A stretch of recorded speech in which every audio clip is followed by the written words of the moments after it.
Bismillahirrahmanirrahim. وعباد الرحمن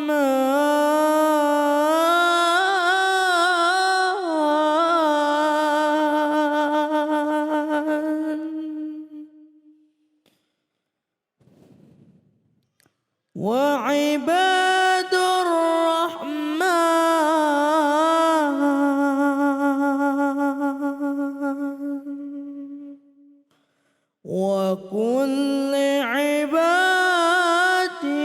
يقول التي هي أحسن وكل عبادي يقول التي هي أحسن إن الشيطان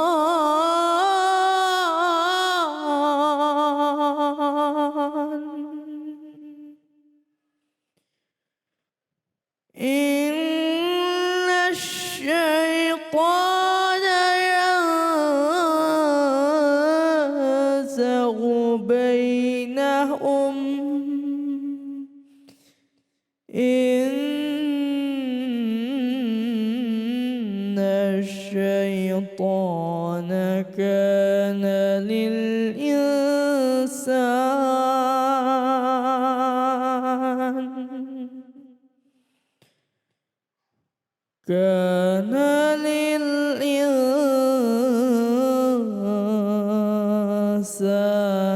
عدوا مبينا صدق الله العظيم.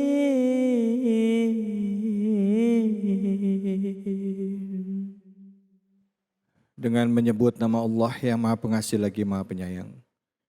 Dan katakanlah kepada hamba-hambaku, hendaklah mereka mengucapkan perkataan yang lebih baik. Sungguh setan itu selalu menimbulkan perselisihan di antara mereka. Sungguh setan adalah musuh yang nyata bagi manusia. Maha benar Allah dengan segala firman-Nya. Yang tadi dibacakan adalah surah Al-Isra ayat 53. Saya sudah membacakan terjemahannya dan langsung kita simak kajian tafsirnya bersama dengan guru kita Kiai Haji Tajul Muluk. Silakan. Kiai Fadl.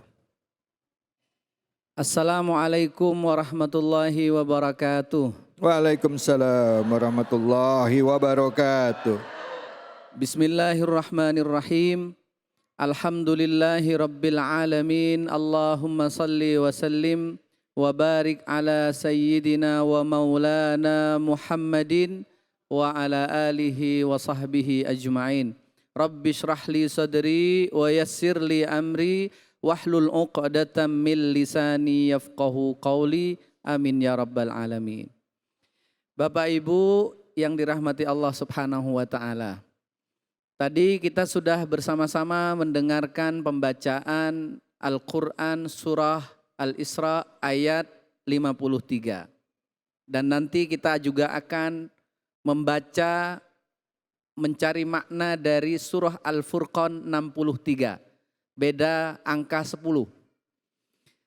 Kalau kita membuka Al-Quran di awal-awal surah Al-Baqarah, di situ kita menemukan kata kunci bahwa Al-Quran itu disebut sebagai hudan.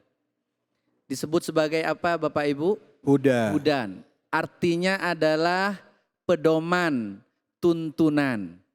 Bagaimana Al-Quran itu bisa menjadi tuntunan sebagaimana Allah turunkan dan tujuannya memang sebagai tuntunan, harus dibaca, diselami. Kalau cuman ditonton, tidak keluar itu tuntunannya. Harus dieksplorasi, digali maknanya. Dua ayat yang saya sebutkan, pertama yang tadi dibacakan oleh qori kita, Wa qul li'ibadi yaqulul lati hiya ahsan. Ini ada kesamaan dengan di surah Al-Furqan ayat 63. Wa ibadur rahman. Al-Quran itu Bu, keindahannya di antara keindahannya adalah sering ada kalimat-kalimat yang diulang, kembar, ada yang kalimatnya sama, ada yang maknanya sama. Dua surat ini, dua ayat ini memiliki kesamaan. Yang pertama kesamaannya adalah sama-sama dimulai dengan kata abdun, hamba.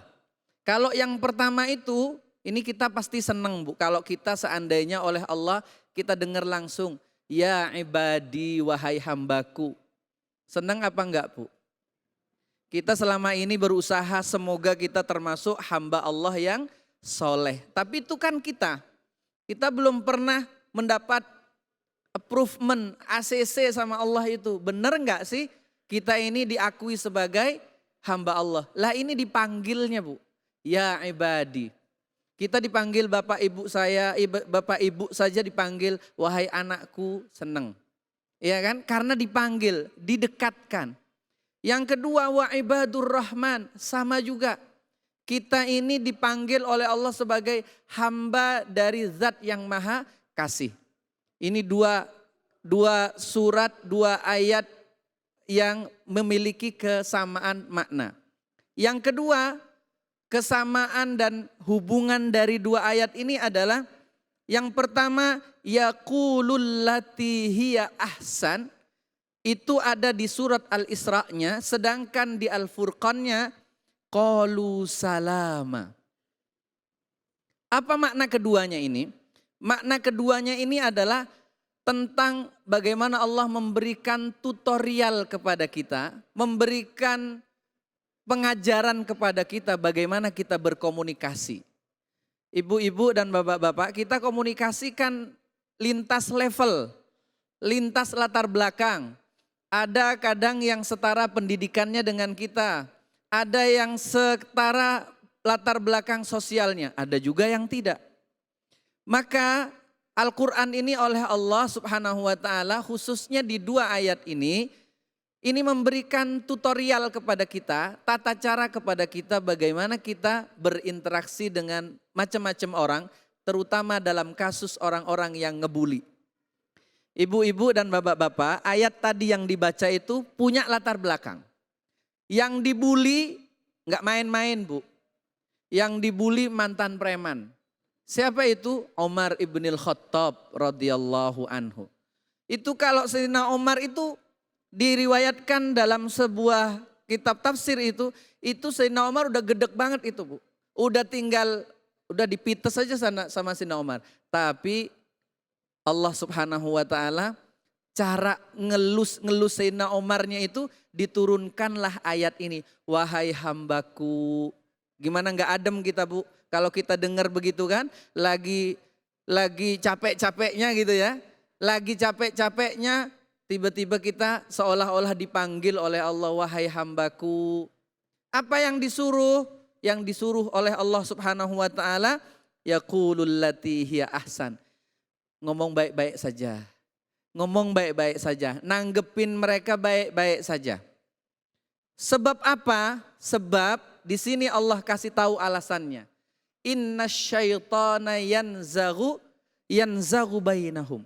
Setan itu Bu, Pak, sekali kita ngomong dalam keadaan emosi, belum tuntas aja, ntar nyampe ke sana, itu sudah modifikasinya udah luar biasa Bu. Iya apa enggak Bu? Betul. Padahal kita baru muqaddimah, di sana udah penutupan Bu. Udah disimpulin di sana. Kita baru pemanasan. Kenapa? Memang begitu setan. Ya, jadi kalau ada orang hari ini ide-idenya sebagai konten kreator luar biasa, setan lebih konten kreator lebih jago lagi. Kira-kira gitu. Iya. Makanya kita oleh Allah Subhanahu wa ta'ala tuh kalau bisa nanggepin orang-orang yang kayak gitu, slow down dulu, kalem dulu. Sebab apa? Memang itu yang ditunggu sama setan. Ya, jewer-jewer dikit, udah ngomelnya luar biasa. Ntar kita ngomelnya masih taraf normal, nyampe ke sana udah nggak normal lagi Bu. yanzaghus syaitan bainahum. Kemudian apa? Yang diingatkan lagi oleh Allah Subhanahu wa taala, ingat lo ya, setan itu udah jelas-jelas musuh bagi manusia. Udah dari dulu, sejak dari Nabi Adam, dendamnya nggak akan selesai sampai yaumul qiyamah. Cuman kadang kita ini bisa kompromi lah sama setan itu, gitu kan.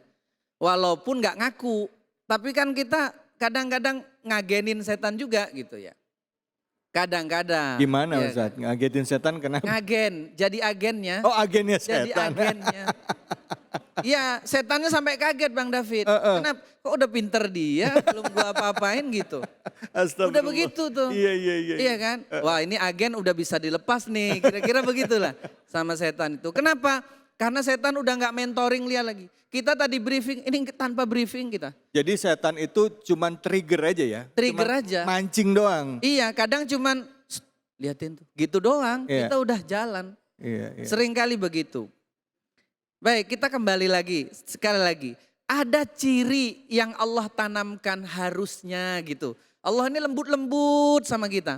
Makanya para ulama itu mengatakan kenapa Allah tuh memulai Al-Quran dengan menampilkan sifatnya yang Rahman dan Rahim. Supaya sebelum kita melihat sekian banyak ayat itu yang ada di kepala kita, Allah itu tersenyum dalam setiap ayatnya itu. Sebab apa? Sebab kita sudah berpikiran bahwa Allah nurunin ayat ini walaupun tentang neraka sekalipun itu karena sayangnya sama kita. Iya apa enggak Bapak Ibu? Betul. Sebab yang baca Quran masih hidup apa enggak? Masih. Artinya bisa antisipasi kabar itu. Sepanjang kita masih hidup berarti Allah itu masih sayang sama kita. Ngasih tahu awas, awas, awas. Cuman kita kadang-kadang agak males dengerinnya. Kira-kira gitu. Atau mungkin karena udah jarang sih buka-bukanya. Buka-buka Qur'annya. Kalaupun dibuka karena mungkin bacanya kurang menikmati, bosen, nggak lanjut lagi gitu ya. Terakhir, apa ciri-cirinya?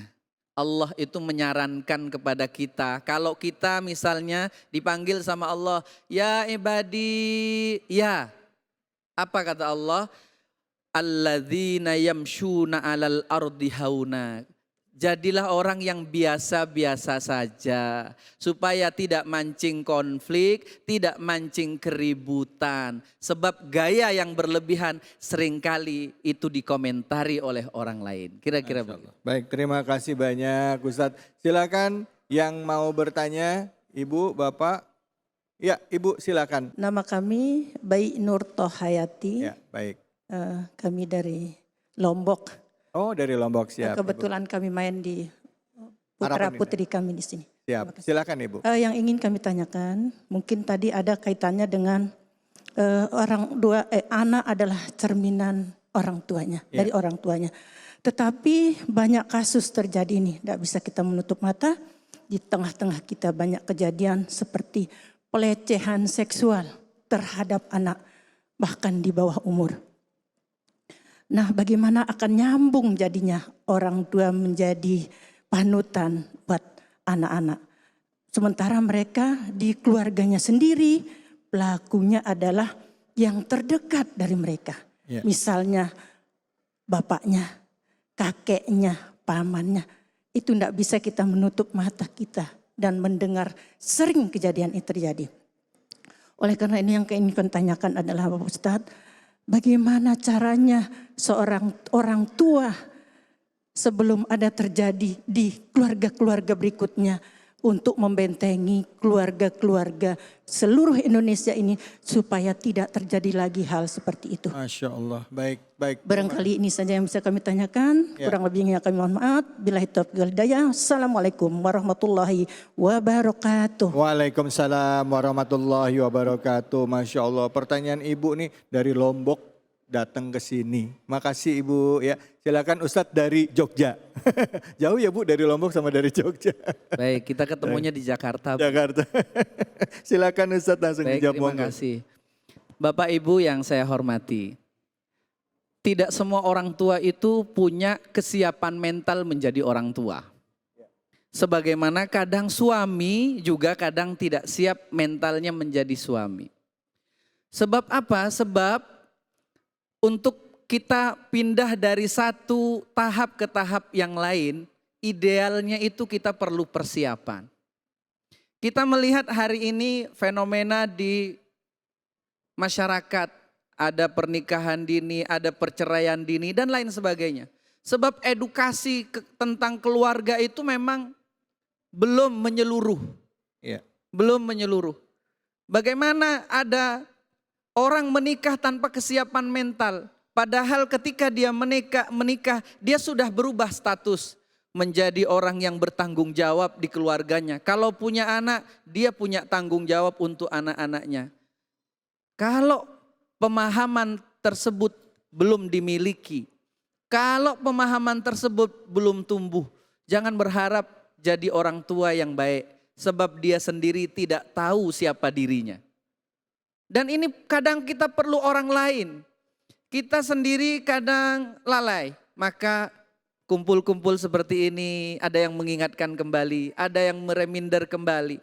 Itu penting karena segala sesuatu yang kita lakukan secara rutin seringkali membuat kita kehilangan esensi dari apa yang kita lakukan. Iya.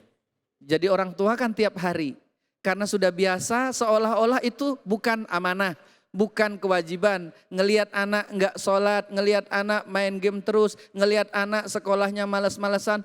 Kadang juga udah dibilangin sekali sampai 3 kali bosen, udah biarin aja. Padahal orang tua, coba terakhir ini, kita lihat bagaimana Nabi Yakub alaihissalam sampai jelang wafatnya anaknya pun Nabi masih diingatkan. Ma ta'buduna mim ba'di. Besok kamu gimana agamanya? Itu kewajiban orang tua itu sampai mati. Dan anaknya dipastikan tetap beriman kepada Allah. Masya Allah. Baik, terima kasih banyak Ustadz. Jadi memang di awal sekali harus seorang suami dan istri pada saat sebelum menikah ya. Manusia laki-laki dan sebelum menikah harus punya pemahaman dulu tentang peran dan fungsinya. Apalagi kelak kalau suami ini menjadi imam dalam rumah tangganya begitu ya Kiai ya. Dan dari kecil sudah mulai dididik Bu, jadi ada pemahaman. Ya sama senantiasa mungkin memohon doa ya. Insya Allah beri keberkahan bagi kita semua. Baik. Oh udah ada yang mau nanya lagi nanti, tahan dulu ya. Insya Allah setelah ini saya berikan kesempatan untuk bertanya ya. Tentunya masih dengan tema yang sama ya mengenai pendidikan bagi anak dalam keluarga. Hanya di sini, di Cahaya Hati Indonesia.